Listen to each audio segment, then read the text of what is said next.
Hello everyone. So we are at the Niwarmori Food Forest, and I'm gonna show you a bit what it is. So basically, a food forest is a combination of different plants that are all edible, or most of them, and they grow on different layers. So, for example, I have the main tree in the garden here is gonna supply me some berries in the spring, and then when the berry time is finished, I grow something on it. So, for example, these beans.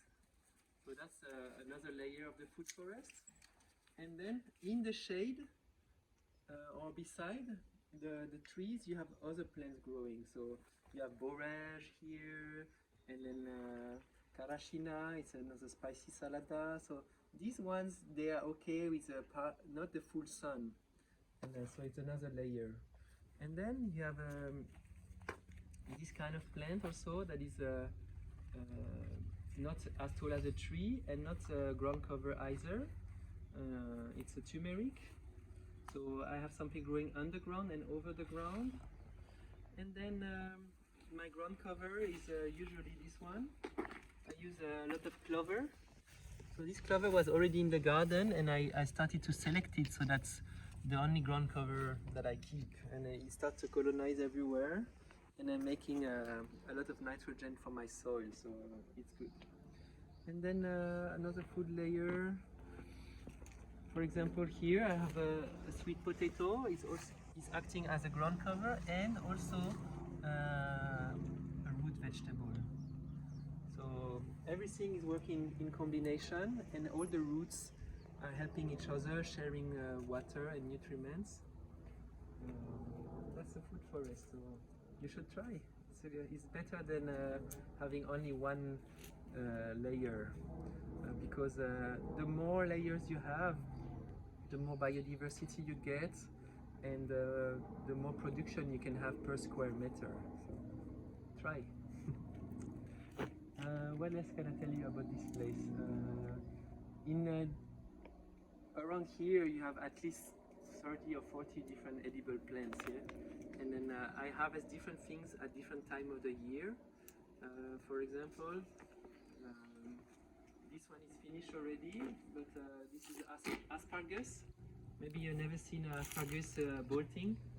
So when you don't harvest the asparagus, on the side here, it starts to grow and it makes a little branch here. So you can still recognize it's an asparagus. But so that's one of the first plants that I would recommend you to grow in your garden.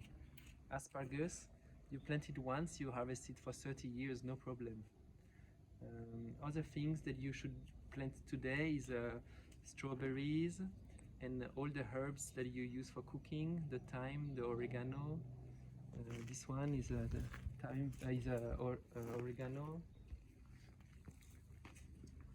And then you have a lot of plants that reseed themselves if you don't cut them.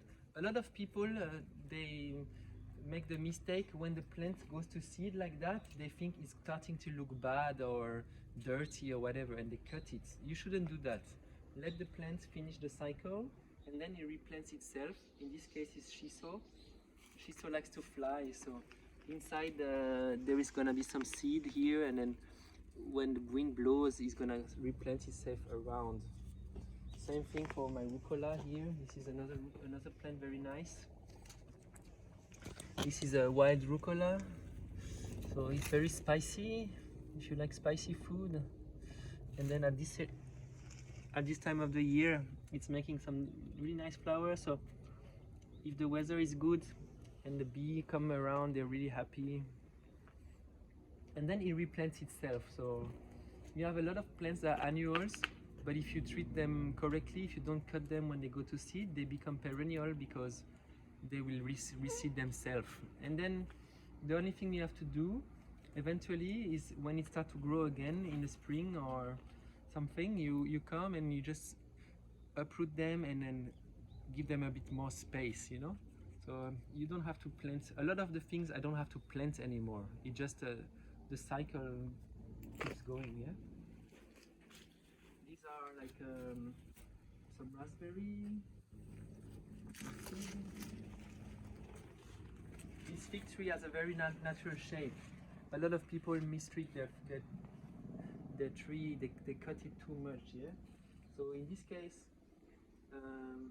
it was attacked by a little insect, but I don't mind its life, you know? So I cut it, and then it started to grow on the side, and that happens a lot in nature. That's how fig tree look like if they survive an insect attack and everything, and it's growing very well. It's very happy. So you know, sometimes just go along. Like I don't spray anything in the garden because I don't want me and my insect and everybody to be poisoned. Follow me. Here there is a lot of strawberry on the ground, some edible salads here. This is sancho, so it's the end of the season, that's why it looks a bit dry, but sancho is a spicy pepper, very nice for food. So now you eat this one, and when it's season you eat the fresh leaf. It's also really nice.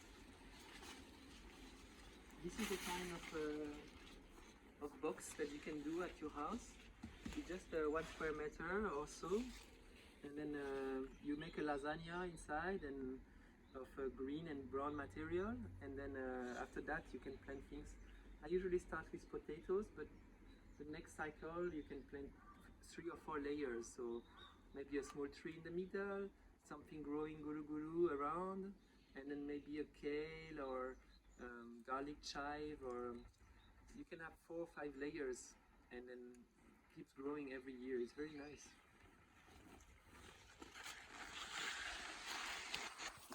I have some medicinal plants also in the garden.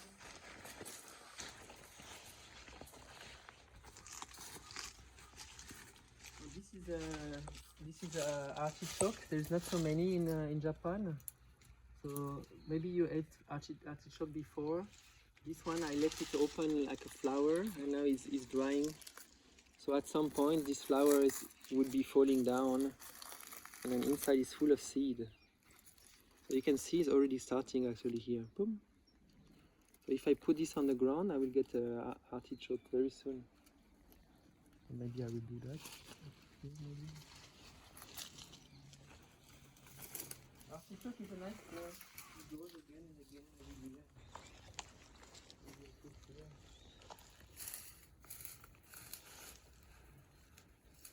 So sometimes people think too much, you know? Like here there is maybe 30 seeds, so at least one will survive. So I don't need so many artichokes right now. I planted many trees in the garden, many fruit trees, and then in the shade of the fruit trees around, you can imagine some kind of Fibonacci pattern, which is a little bit round. It looks like a little bit like escargot, and basically I try to have round shapes in my garden. I don't like straight lines. So because I'm copying nature, you have one big one in the middle, and then small ones around and around and around, and in the between another smaller one, in the between another smaller one. That's how the nature does, you know. They are sharing the light. If you do a straight line, it's not natural. You will have many problems with insects. More biodiversity, less insect problem. Something like that.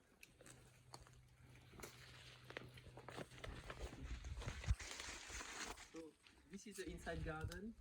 I try to tend it very carefully. Some plants I take out because I don't like the seeds. They are spreading too fast, and also a lot of the weeds, they are weeds because they are the fastest growing plants, and it might shade something that I want to grow. So that's the only type of plants that I weed out. But otherwise, I try to keep as much things possible in the garden. And then I have a challenge for you. You should try to plant 1 tree for each year that you have been on Earth. And I think after, when you planted all these trees, you will be very happy. next generation also. So you try.